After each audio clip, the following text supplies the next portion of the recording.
You know the craziest thing about a perfect life? It has no cracks. No little fissures where the light can get in. It's just a smooth, polished, suffocating surface.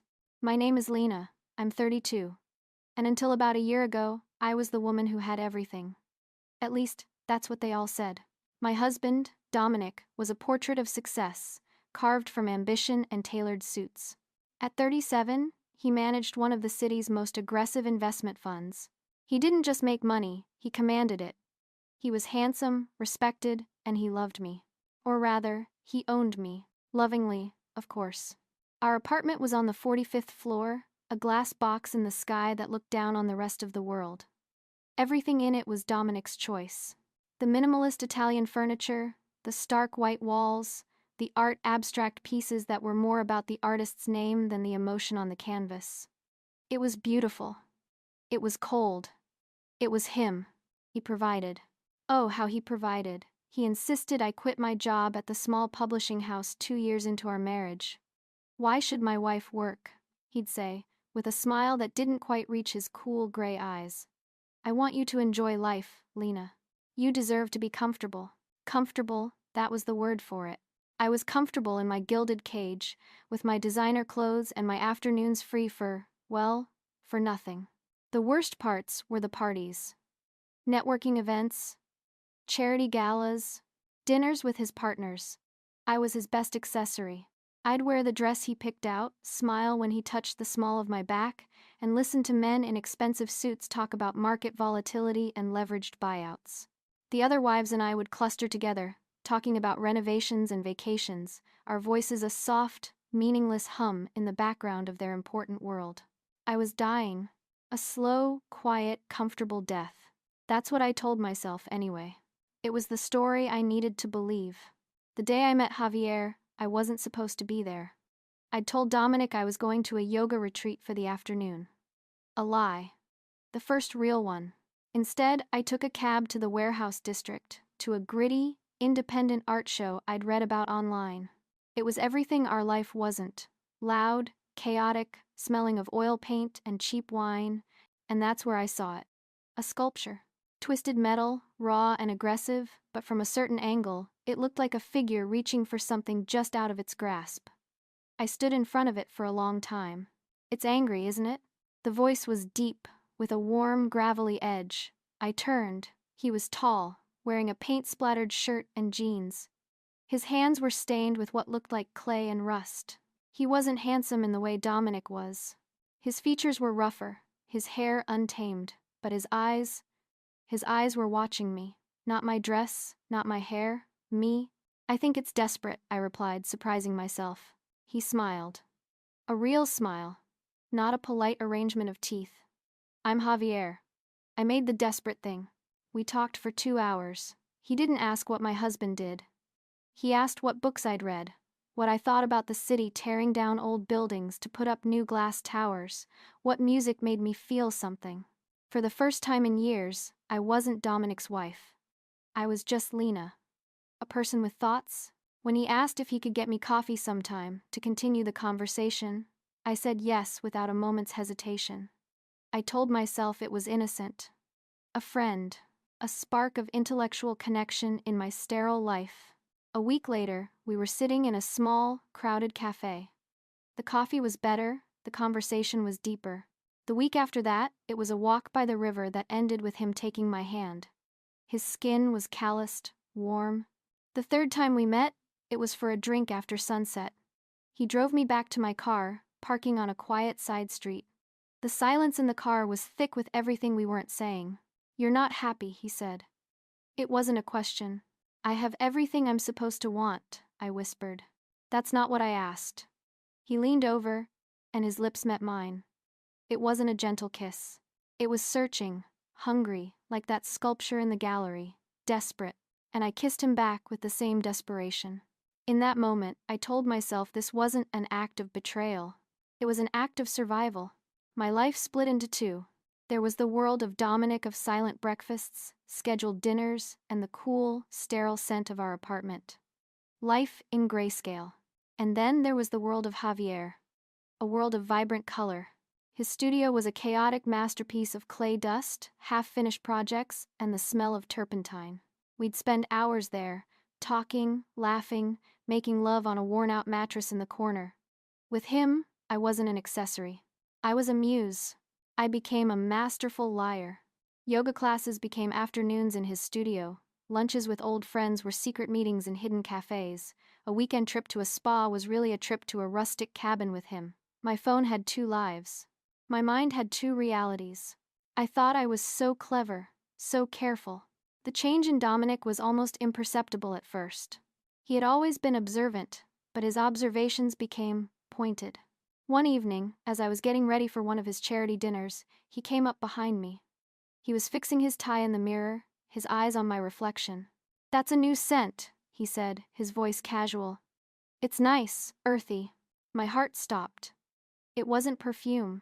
It was the lingering smell of clay and turpentine from Javier's studio. I forced a laugh. "It's a new essential oil blend. Supposed to be calming." "Is it working?" he asked, his gaze unwavering in the mirror. Another time, I came home humming a song Javier had been playing in his studio all afternoon. "I haven't heard that one before," Dominic said from his armchair. Not looking up from his tablet. "Independent band?" "Just something I heard on the radio," I lied, my throat suddenly dry.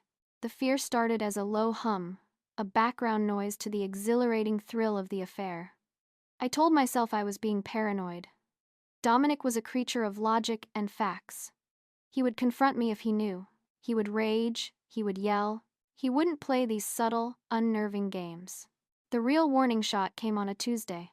I'd told him I was spending the entire day at a high-end wellness spa across town, a birthday gift from a friend. A perfect alibi for a full day with Javier. We drove out to the coast. It was reckless. It was wonderful. I got home late, exhausted and glowing. The apartment was dark, except for a single lamp casting long shadows in the living room. Dominic was sitting in his armchair, a silhouette in the gloom. "You're back," he said. His voice was flat. "The traffic was terrible," I said, my heart starting to pound. "The spa was so relaxing." He stood up and walked into the light. He was holding a gift certificate. "That's funny," he said, extending it to me. "I went to pick this up for you this afternoon. A surprise. For the very spa you were at." He gave me that empty smile. "But the receptionist said she hadn't seen you. In fact, she said, you've never had a booking there in your life." The air left my lungs. The floor seemed to tilt beneath my feet. I stared at him, my mind racing for a lie. Any lie. But he just chuckled, a dry, hollow sound. He tossed the certificate on the table.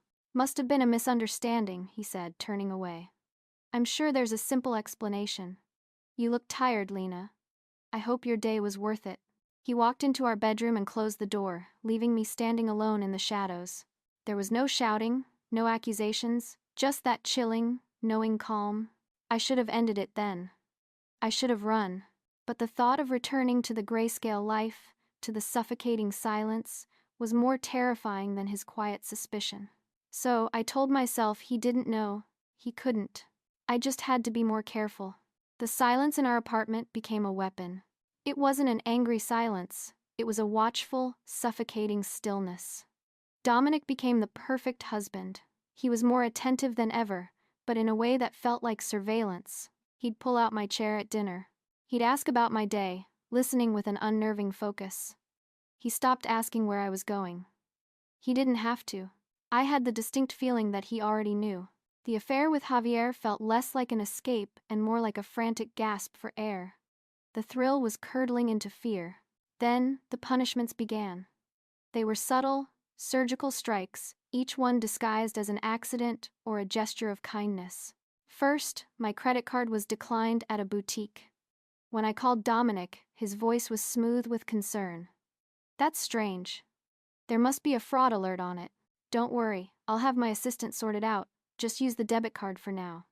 The debit card was for our joint account, an account he monitored daily.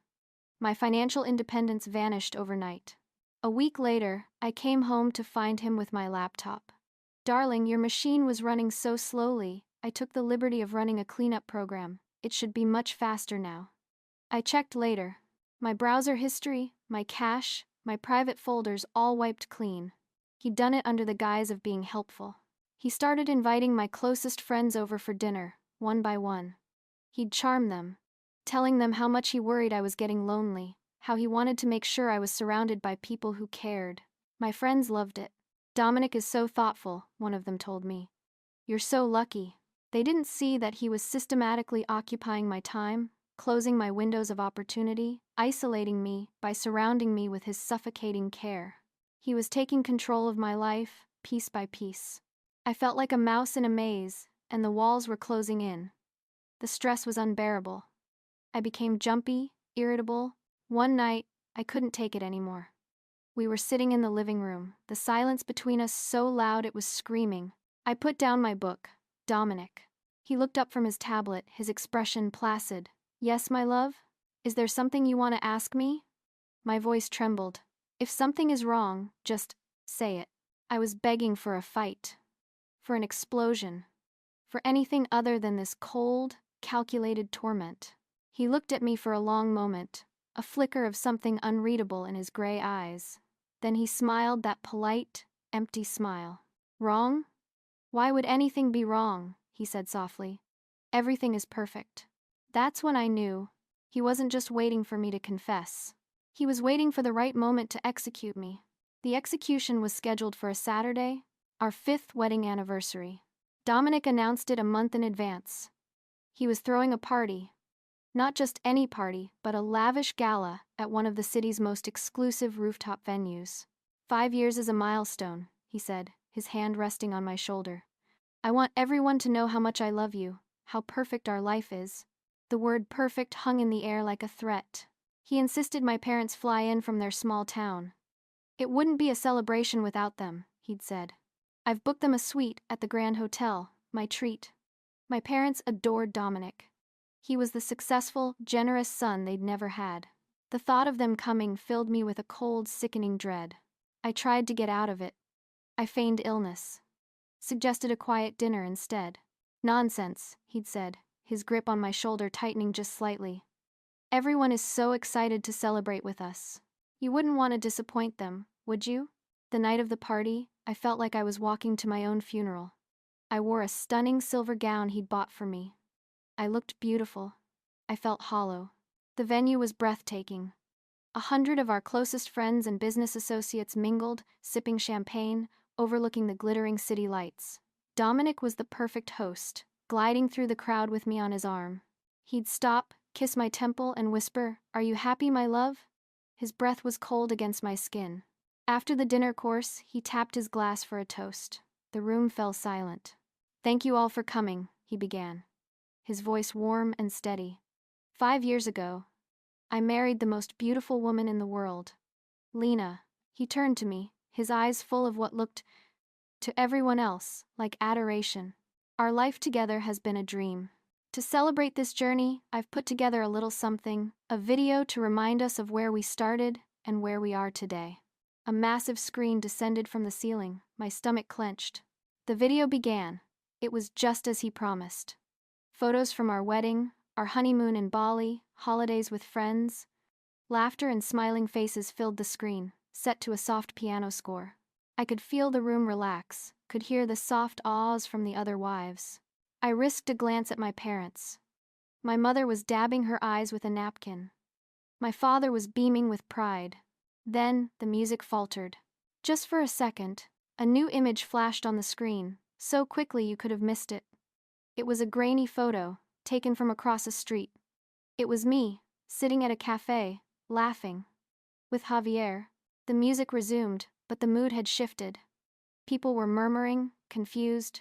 Another image. This one clearer. Me and Javier, walking by the river, his hand holding mine. The piano music grew distorted, discordant. A short video clip, clearly from a security camera. The entrance to a cheap hotel on the edge of town. My car pulling up, Javier getting out of the driver's side, then me. Gasps rippled through the crowd. I felt 100 pairs of eyes on me. My face was burning. I wanted the floor to swallow me whole. I looked at Dominic. He was watching the screen. His face a mask of tragic disbelief. A brilliant performance. The music stopped completely. The final image was a screenshot of a text message conversation. From my phone to Javier. Me, I wish I was with you. I can't stand another one of these boring parties. Javier. Escape soon. I'm waiting. Me, counting the seconds. I hate lying to him, but I hate being here more. The timestamp showed it was from the previous month. The screen went black. The silence in the room was absolute. It was deafening. I finally looked at my parents. My mother's hand was over her mouth, her face pale with horror. My father. His face was a storm of confusion, betrayal, and a deep, profound shame. He wouldn't look at me. Dominic finally turned away from the screen. He faced the crowd, his shoulders slumped. He looked broken. He took the microphone, and his voice when he spoke was thick with manufactured pain. I'm sorry you all had to see that, he choked out. I just wanted to understand. He then turned, his eyes finding my parents in the crowd. I am so sorry, he said to them, his voice cracking. I promised you I would take care of her. I have failed you. I don't know what I did wrong. And with that final, devastating performance, he dropped the microphone. It hit the floor with a loud thud that echoed the sound of my life shattering into a million pieces. No one spoke to me. As Dominic walked off the stage, a picture of the wronged husband, the crowd parted for him like he was a saint. For me, they created a wall of silence and staring eyes. I was left alone in the center of the room, pinned by their judgment. My friends, the women I'd lunched with and confided in, looked at me with a mixture of pity and disgust before turning away. My parents were gone. Sometime during the chaos, they had slipped away. I didn't blame them. The shame must have been unbearable. I don't remember how I got home. I think one of Dominic's drivers took me. The apartment was dark and silent, but it was a different kind of silence now. It wasn't watchful anymore. It was empty. Final. On the polished marble of the kitchen island, there was a single manila folder. My name was typed on the label. My hands were shaking so badly I could barely open it. Inside, there were 2 documents. The first was a set of divorce papers, signed by him. The second was a report, dozens of pages long, bound like a corporate prospectus. It was a complete, detailed chronicle of my affair. It had everything. Itemized credit card statements showing lunches I'd paid for, GPS data from my car, tracking my trips to Javier's neighborhood, transcripts of text messages I thought I had deleted. There were even dates and times I had entered and exited the cheap hotel, logged by a private investigator he had hired months ago. He hadn't been suspicious. He had been building a case. This wasn't the act of a wounded lover. This was the cold, methodical work of a fund manager mitigating a bad investment. Me, I was the bad investment. I sank to the floor, the papers scattered around me. I tried to call him. His number was disconnected. I tried my parents. It went straight to voicemail. I was completely, utterly alone. The next morning, a courier delivered a box containing a cheap burner phone. A single text message was waiting on it. From an unknown number. It was from Dominic's lawyer. It stated the terms. I was to vacate the apartment within 48 hours.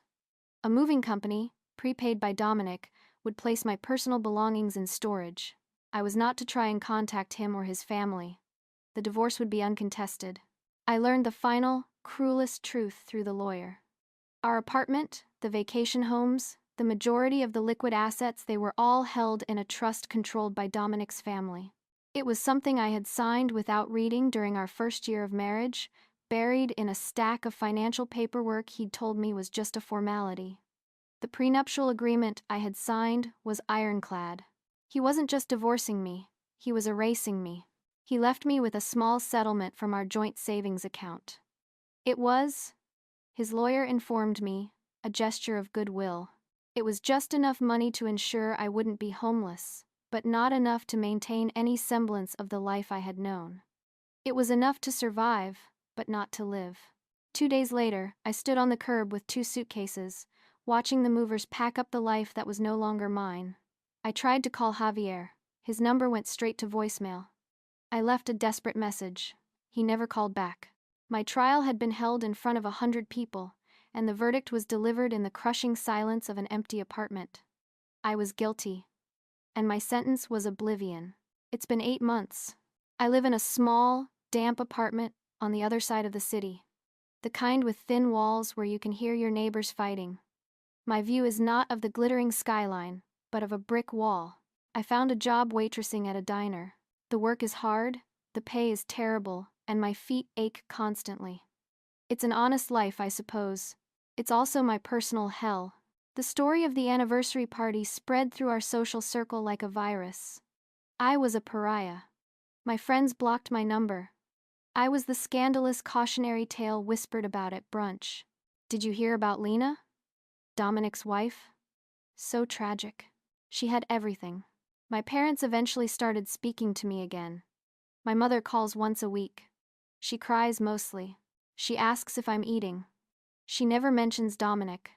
My father spoke to me once. He didn't yell. His voice was just tired, heavy with a disappointment so deep it felt like a physical weight. "We raised you better than that, Lena," was all he said before hanging up. I haven't heard from him since.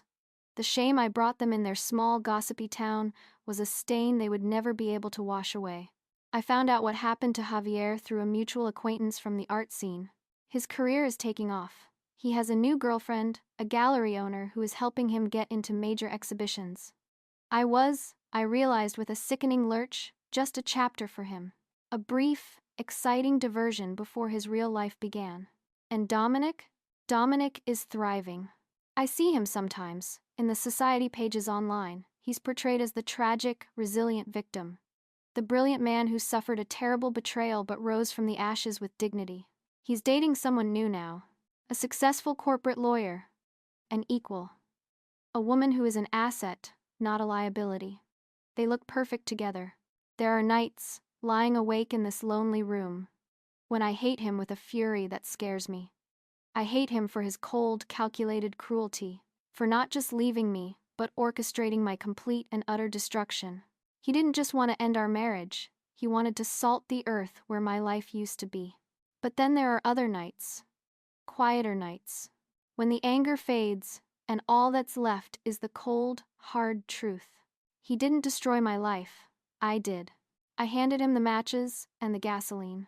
The most twisted part, the part I can only admit to myself in the dark, is this. I don't regret the affair. Not really. I regret the carelessness. I regret getting caught. I regret the consequences. But I don't regret those stolen afternoons in Javier's studio. For a few short months, I felt alive. I felt seen. I felt real. And I cannot bring myself to regret that feeling, even knowing what it cost me. Maybe that makes me a terrible person. Maybe I deserve this. Dominic got his perfect, silent revenge. He took my home, my status, my family's respect, my future. He left me with nothing. No, that's not true.